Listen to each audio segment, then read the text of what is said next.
My name's Madina Toure. I am the Senior Public Relations Officer for Go Africa Network.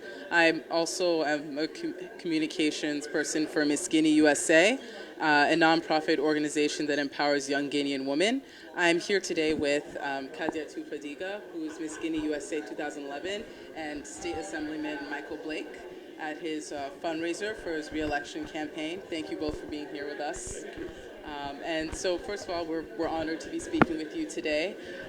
We just wanted to know how's the night been? How are you feeling about your upcoming election, and what are you hoping to accomplish? And how was the fundraiser tonight? It's been incredibly exciting.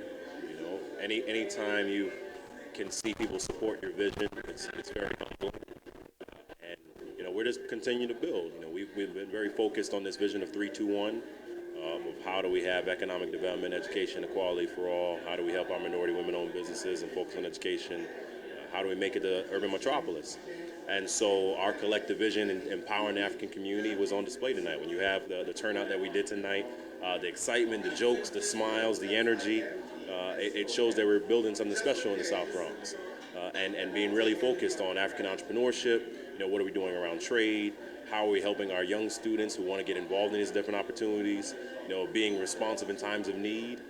All of that is on display in what we're building in the South Bronx. So an amazing night and hopefully the continuation of an amazing year as we get ready for re-election. That's great. Thank you.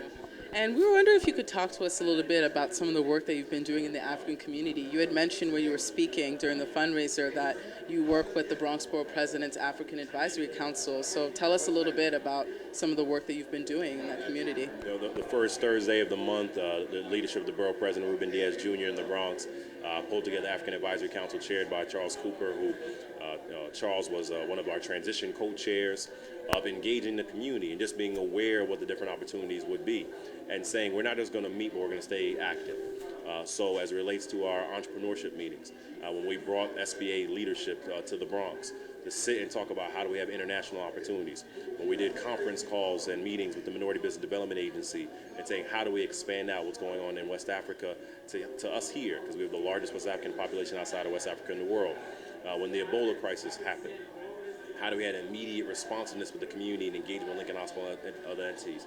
So whether it be during crisis or everyday livelihood, we're demonstrating we're serious about being engaged with the African community. We hired an African staffer, we have an African leadership in our transition, and staying engaged in that way. And when we think about how the Bronx is the most diverse county in the country, that we have to be very serious and being very diligent about that. And it shows. People know when you're serious about their community. They know when you are beyond just lip service and you're actually wanting to listen and learn and engage. And for me, as someone who comes from a Jamaican background, the immigrant experience is relevant for all of us collectively. People just want to have a chance to have a good life. They want a chance for a good school. They want to be able to have a job. They want to have a good home. And so it's our responsibility and my responsibility especially, given the community that we represent, to make sure that we're doing that. And also, you had spoken also about you seem to have a really strong focus on increasing the number of minority and women-owned businesses in New York, in the U.S., and that's something that hits close to home for us at Miss Guinea USA. So just to give you a sense of what we do, we have a pageant that we host every year. We feature 8 college-aged young Guinean girls, and they all come up with a platform and issue they want to tackle in Guinea. And there's also a talent portion. We have an empowerment week where the girls meet with political leaders, community leaders, like the permanent representative of Guinea to the United Nations. They even met with Bronx Councilwoman Vanessa Gibson to talk about leadership.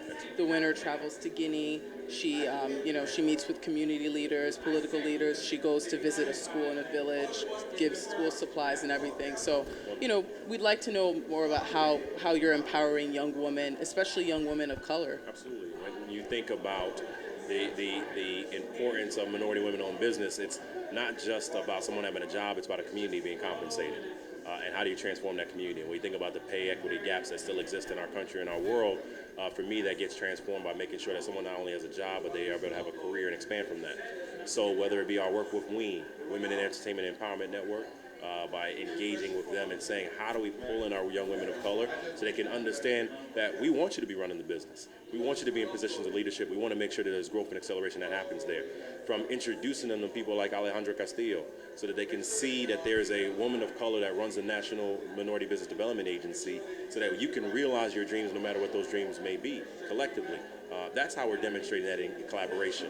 And so our piece of legislation that was signed into law, which would speed up the payment times for minority women-owned businesses from 30 days to 15 days. That's a game changer for people of color, for women entrepreneurs who are consistently wondering if they're going to get paid on time and are figuring out how to make ends meet. You know that I can pursue my dream. I can realize my dream. I can not be afraid of what might be happening because I'm going to do the right thing. I'm going to turn in my information. I'm going to get paid on time, and I can help pay the people in my community. That's how we change the game.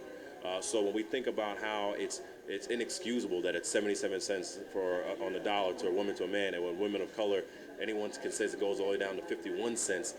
The way we change that is by changing economic development and making sure that you're not just dependent on someone else hiring you, but that you can able to start your own business, grow your own business, hire people in our community. That's how you change what's happening with our women of color and empowering them in that way. You look at our leadership. Our incoming chief of staff, a woman of color, Brittany Whaley. We're demonstrating that we're serious about this. The co-chairs of my transition, Sabrina Filson from Epsilon Advisors, Michelle DePass, who runs the Dean of Policy at the New School. I'm committed to this, and you demonstrate how your seriousness by your actions. And people will continue to see that women will be empowered by what we're building in our office. Women of color are going to get opportunities by what we're building, and that we are going to be transforming the community in a way that they have not seen before. And we'd like to know more about your thoughts on the current presidential campaign.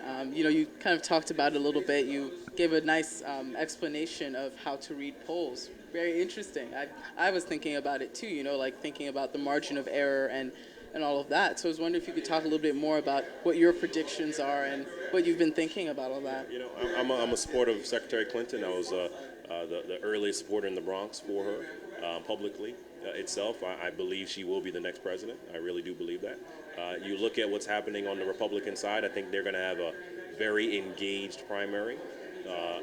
It looks like that either Trump or Cruz will probably win Iowa. I think Trump is going to win New Hampshire.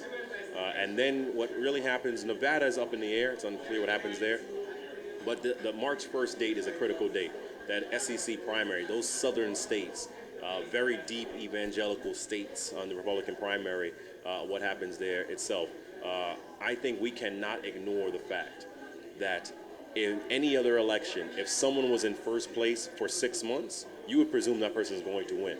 And so I think us having these conversations now of thinking that Trump is not a serious candidate is laughable. You can't do that any longer. We are going into the second week of January, and he has been in the lead since last summer. So unless something really surprising occurs, I don't think it's implausible at all that he's not the nominee. I think what we need to look at are a few things. In New Hampshire, who's that establishment candidate that comes out of there? Kasich, Bush, Christie, Rubio, they're all kind of the same kind of candidate. So when all that noise quiets down, and then it's Trump, Cruz, and then that kind of candidate, that's when the race really gets going for them. And what they have to decide is the people in the Republican base are really excited by what Trump is saying. There's a connection that's happening there. Can the rest of the party decide they're going to get behind somebody else? That's the only way you're stopping that train itself.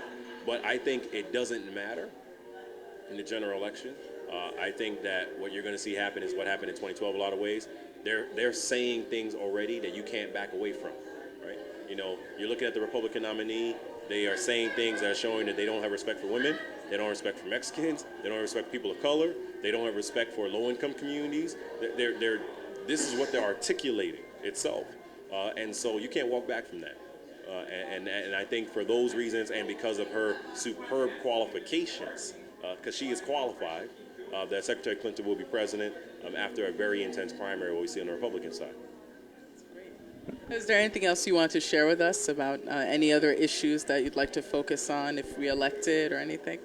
I want everyone to come out to our State of the District. If you're here in the States and here in the Bronx, January 23rd, 4 p.m., January 23rd, 4 p.m. at Dream Yard, 1085 Washington Avenue in the Bronx. Come visit us in Albany. We're always engaged in Albany, January to June. During the caucus season, especially February 12th through the 14th, where Donna Brazil is the keynote speaker at the gala on February 14th.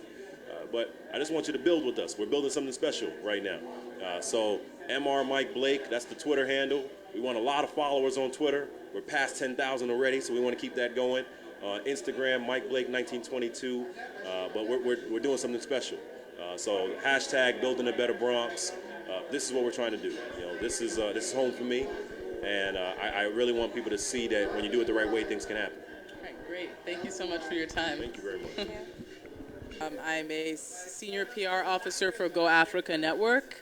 I'm also a communications director slash person for Miss Guinea USA. It's a nonprofit organization that empowers young Guinean women.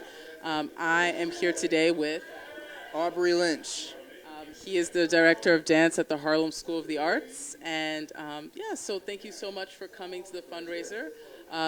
First, immediate impressions. How did you enjoy the fundraiser for State Assemblyman Michael Blake? He evoked a lot of really powerful messages that seemed to resonate well with the audience. So tell me, what brought you here tonight? What are your thoughts? Yes, well, I really can appreciate what he's saying, and I'm a big fan because whenever you can bring people together around a common goal, it's a powerful thing. And to hear him speak live was very, very powerful for me. I was a dancer with the Alvin Ailey American Dance Theater, and I was an original cast member of Disney's The Lion King on Broadway. And now I teach kids at the Harlem School of the Arts. And what he's talking about is being aware of your environment and be aware of the power you have to change your community is what I do every day with the kids. And I do it through dance and theater and the arts.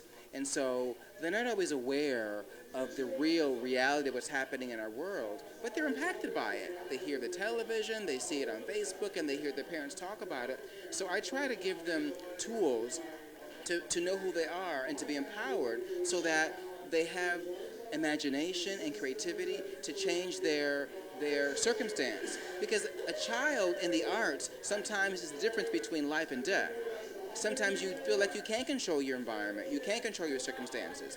But when you take a dance class or paint or do poetry and sing and dance, then you feel like you're bigger than life, and you can dream and imagine a world outside of your circumstances, and they can become our future leaders. So it was really powerful to hear him speak and to be reaffirmed that I'm actually doing my share.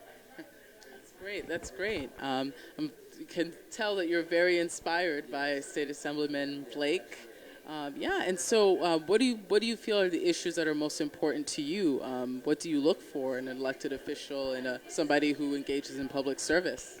Well, I look for a leader that is aware of, one, where they come from, and where the people that are doing the hard work are. If you have money in this world, let's face it, you're good. You're good. If you don't have access to money and or resources or people with resources or money, then it's hard to imagine being anywhere but where you are. And for children, we all deserve a good education. We deserve to have arts as a part of our education.